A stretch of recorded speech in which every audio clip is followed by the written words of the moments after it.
should you baptize an infant when parents disagree?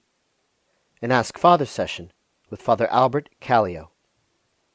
Father Albert provides a general, basic answer to this difficult, vexing, and often complicated issue.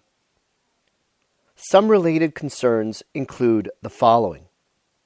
Did husband and wife discuss the future baptism of their children prior to marriage? Is this a mixed marriage, where one is Catholic and the other is not? If so, did they receive proper approval for their marriage? What of the godparents? Are they practicing and model Catholics? And what of the parish community which surrounds the infant to be baptized? Will support be found there, or is the family somewhat isolated from other Catholics? Let us also keep in mind that the sacraments can be likened, analogously, to a contract. God promises His grace, and He never fails in His sacred oath. Men, in turn, vow to obey His law, to live in His church, and to love Him with all their heart, mind, soul, and strength. In the Old Testament, this covenant is famously expressed in the saying, "I will be your God, and you shall be my people." See the prophet Jeremiah's chapter 7, verse 23.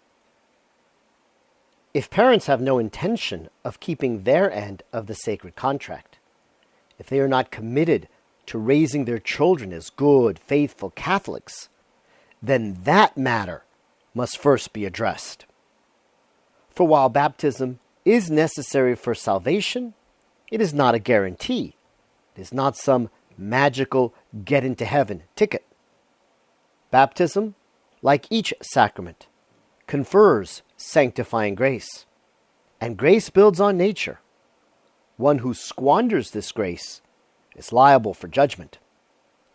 Baptism leaves an indelible mark on the soul that can never be lost for all eternity. Hence, saints and mystics witness that a baptized soul in hell suffers far more than an unbaptized soul. Since this question, this issue, is impacted by many factors, for a specific situation, please consult your local priest. Welcome to another edition of Ask Father, brought to you by the Fatima Center. I'm Father Albert, a traditional Dominican priest, and this is the question posed to us today from Jeff.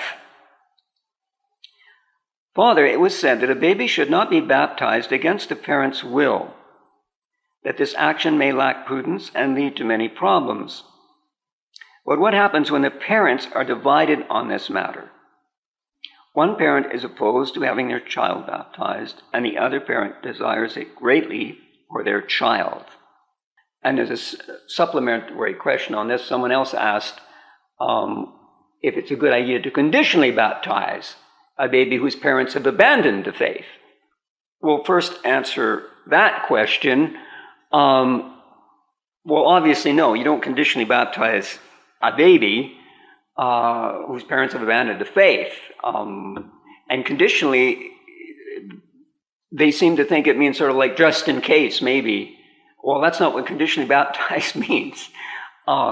Conditionally baptized means you baptize someone under the condition that in fact they aren't baptized, because you're not sure if they are baptized or not. That's what a conditional baptism is. It doesn't mean you baptize someone, just in case maybe that will help them later on. Okay.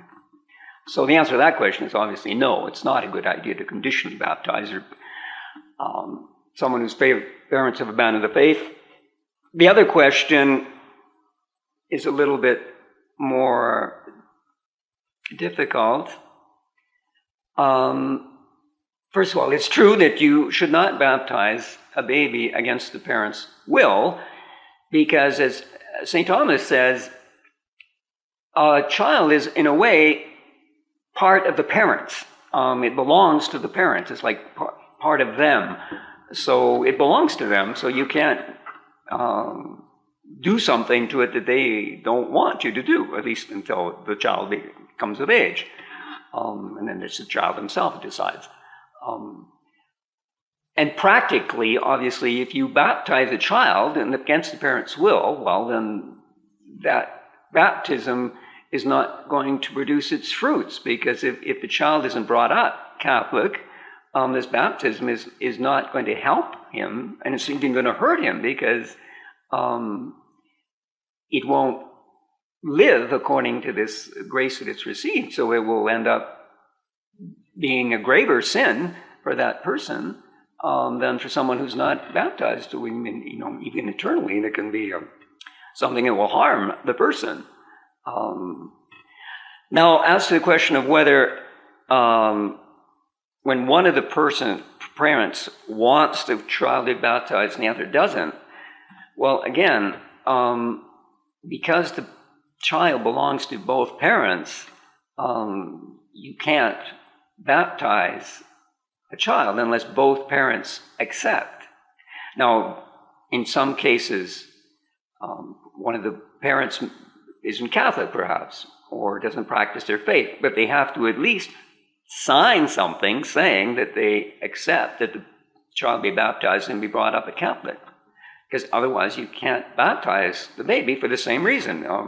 You can't give them the grace of baptism unless it's going to be able to develop normally, because that would be detrimental even to the baptized child himself. So the church will not baptize the baby unless both parents at least agree that it be baptized, and obviously one of them has to really want it and promise to bring up the child in the faith, and the other one has to explicitly, and even with a signature, affirm that they will allow this to happen, otherwise you cannot baptize the child. Now, normally this is decided before the marriage even happens. Well, first of all, if two people are Catholic, it's understood that they, when they're married, that their children will be baptized Catholic. But if one of them is not Catholic and the church grants a dispensation to allow the Catholic person to be married to this non-Catholic, the non-Catholic has to sign something before the marriage, asserting that they will allow the children to be brought up Catholic. Otherwise, the church won't allow the marriage, and it won't make the marriage. I invite you to send your questions to the Fatima Center. Please consider also making a donation so that the Fatima Center can make the full message of Our Lady of Fatima better known. God bless you.